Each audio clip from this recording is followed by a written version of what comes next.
So welcome back, and it's King here.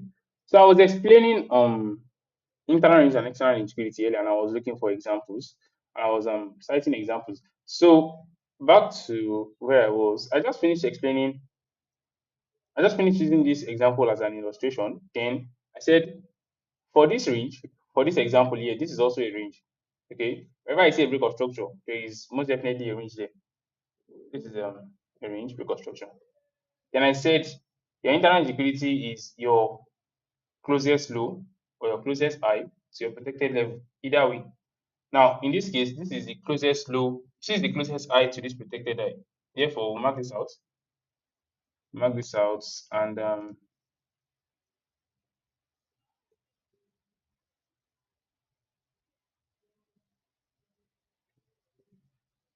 internal integrity, internal integrity. This is the internal liquidity, and as you can see, price came back, swept the liquidity level, then started moving to the downside. So that is what price simply does to liquidity. It just clears the liquidity level and starts going in the direction that it was going before. Now, he most likely has, as you can see in this example, price left this liquidity level back here, came back and swept it and continued. So like it's just the same thing over and over again. Let me just look for more examples. For more examples. Look for more examples.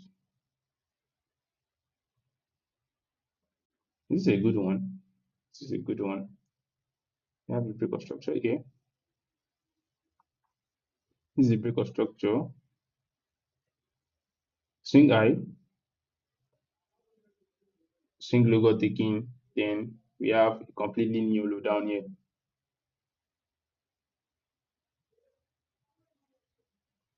So this is our protected level. And the closest high to this protected high is this one here. So therefore we have our internal instability sitting pretty.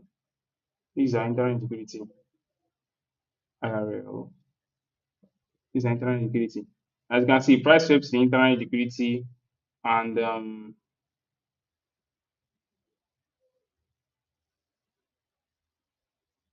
what's this? Price swept the internal liquidity and started moving to the downside. So as you can see, internal liquidity closest high to protected high. Now all of these places, like I said earlier, are also liquidity levels. But like the one you want to pay attention to the most is the closest one. So either a protected high or a protected, all these places like this, all of these places, they are liquidity. They've all been liquidity that are, all these highs are liquidity that are, they are created to be swept. But like the most paramount one that you're interested in is the closest one. So either a protected high or a protected low. Now I said external liquidity, price needs to take external liquidity for the trend to continue. And in this case, price actually did. External liquidity was taken ERL. So that's external liquidity. Now that I've gotten those two out of the way, what is inducement? Now you must have heard that a lot. You must have heard that a whole lot. This video is just going to talk about internal liquidity, external liquidity, and inducement. Then, if time permits, I will eventually go into engineer liquidity. So this is the last one for this is the last video for liquidity. Just work with me. Now, when you hear inducement, what comes to mind? You must have heard inducements a lot of times. Now, don't get it twisted. Inducements and um, internal liquidity, I can actually say they are the same, or I can just say they have a lot in common. Now, come with me. What is inducement? Inducement is a liquidity level close to a POI, or close to an area of value, or close to a key level, whatever term you use for where you pick your trades.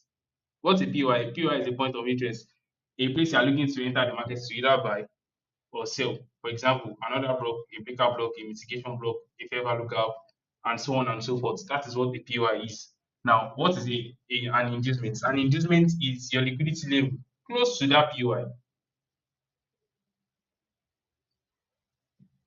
Now, every liquidity level is not inducement, but like every inducement is a liquidity level. Let me just use this as an example. Let me use an example. Now, every inducement, every liquidity level is not an inducement, But like every inducement level is a liquidity level. Now, what does that mean?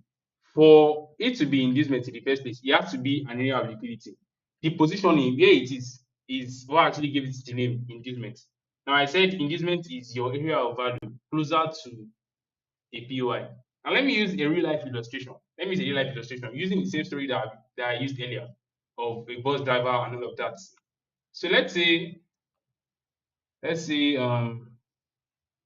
this is our journey. This is our journey. What can I use? What can I use? Now this is our gas station, gas or fuel station. English na English.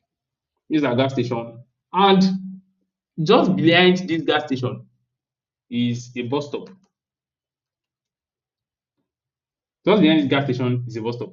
Now the bus driver while going past this place, he got past the fuel station too. Then he went back to fill up his gas tank. Now after filling up his gas tank, he looked back and he realized there are some people that are going in this direction that are waiting for bus here.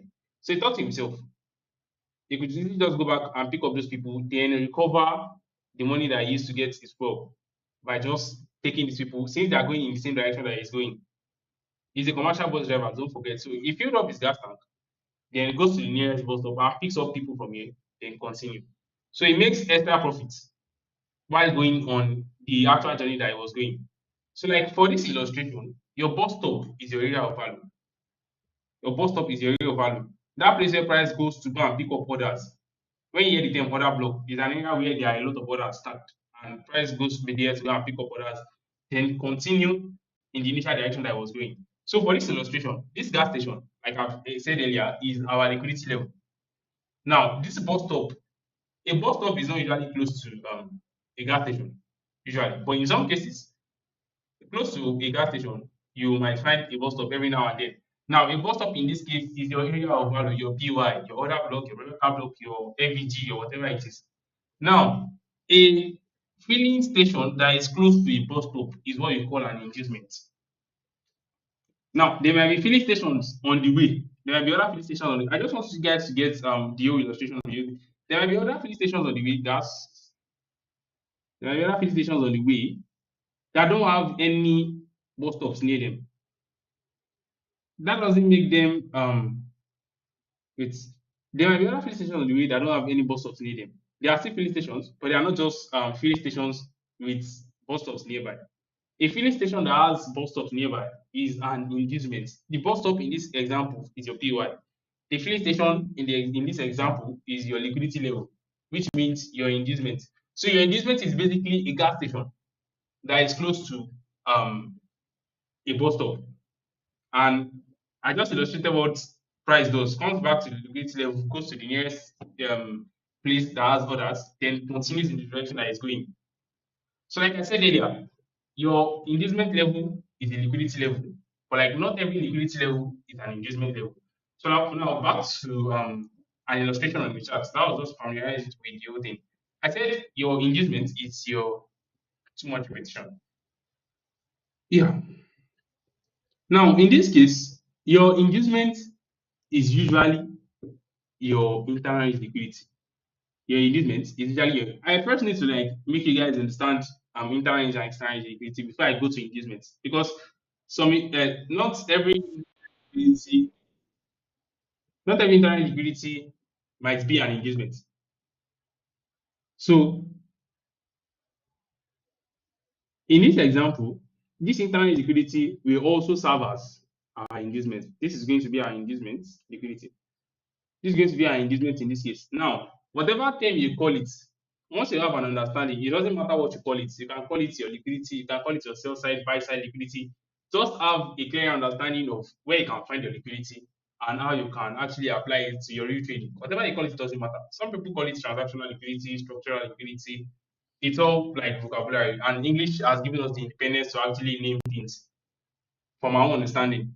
So like it doesn't matter what you call it, just make sure you know where to find your liquidity and how to actually use it to your advantage. So like in this case, your internal liquidity can also be your inducement because it is close to a PY. This is a PY, this is another block. This is another block here. But like this video is not about that block, this video is about liquidity.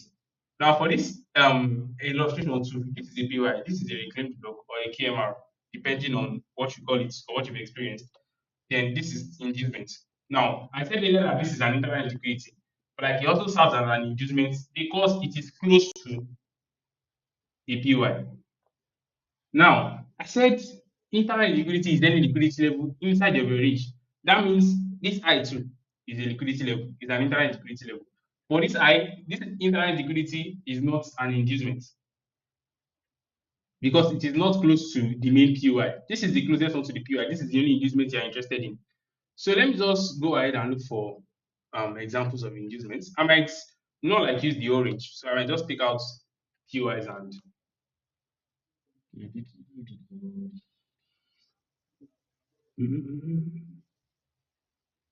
I might use POIs that I'm not familiar with. So this video is not exactly about POIs. This video is about liquidity. I make a separate video explaining POIs, but just work with me. Mhm. Okay, I think I had a trade on GPP on PTC yesterday. I think it's this one. It's this one. Now let's do a basic analysis together. Work with me. This is our break of structure. This is our break of structure. Then this is our break of structure. That means this is a range. There is a range here. So for this range, this is our swing high, as well as our protected high. Then this is our swing low. Let's take this low for an example. This is our swing low for this range. And we have two POIs. Or yeah, we have, let's just mark it. We have two POIs, another block, and a reclaimed block or a QMR, whatever you call it. And in PDRE, a reclaimed block has a higher chance of mitigating first before another block. So we have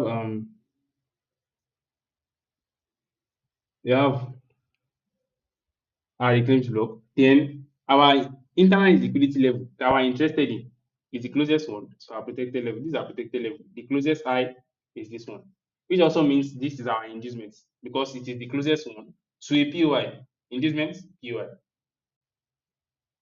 Now, this is also internal liquidity level. Don't get these things mixed up. This is an internal liquidity. This is also an internal liquidity. Why? Because at the end of the day, all of these highs were swept. Before price continues in the direction. But like the one we're interested in is the closest one to our protected level. So let's just say price go past this place, the bus driver illustration, price go past this place, ran out of fuel somewhere here.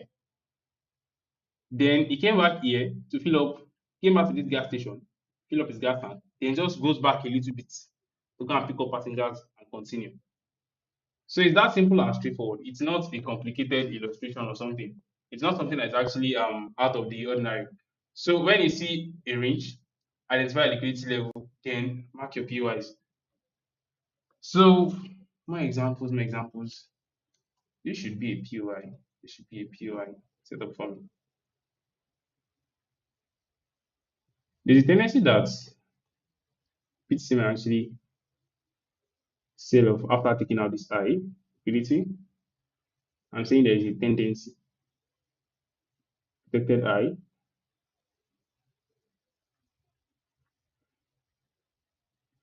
then break of structure. So there's a high chance that price may actually sell off from here.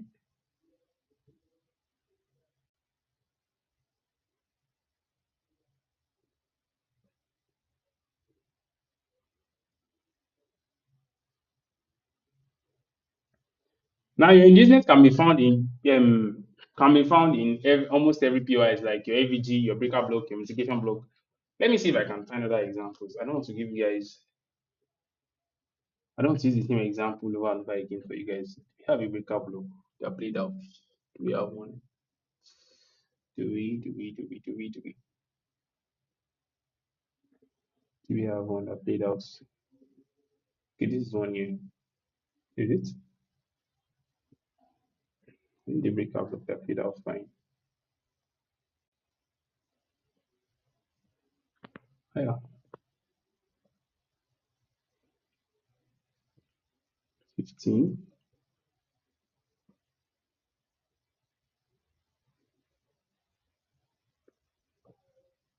This was a breaker block, but it didn't have an engagement.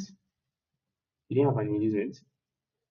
So that will be all for liquidity. So like in summary of it all, liquidity is your gas station when price goes to fill up its gas tank, then continue the direction that it's going. So like liquidity is just a level that price will most likely come back to take out, then continue. Then just keeps doing the same thing over and over again till it gets to its final destination or till it stops or till the bus driver decides that it's not going in that direction again. So like we have your internal liquidity which can be found inside the range and the external liquidity which is at the weak levels, your weak high or your weak low. Then you have your inducements, which is your closest, sorry, which is um a liquidity level that is close to a PY. Now, I said inducements is a form of liquidity, but not all liquidity levels are inducements. So I'll leave you guys on that note. If anybody has any question, send me a DM on my WhatsApp, on my Twitter account, on my Telegram. My DMs are open. I'll be gladly answer all of your questions. So like that'll be it for today's class, and see you guys in the next one. Please do well to like this post, repost, and comment. Thank you.